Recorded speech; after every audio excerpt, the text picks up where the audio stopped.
Austrian-based Cyclotech partnered with Japanese parcel delivery firm Yamato to develop a concept for an unusual delivery drone. The aircraft will use Cyclotech's technology, capable of precision landing in confined space, while handling challenging wind conditions.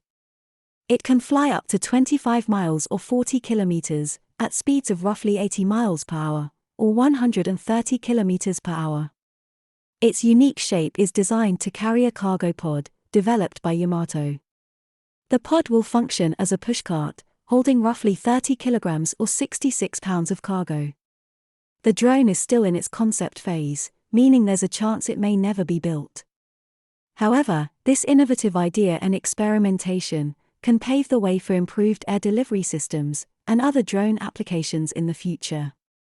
Do you think this unique design concept will reach the production stage, or will it remain an idea? Let us know what you think by commenting below.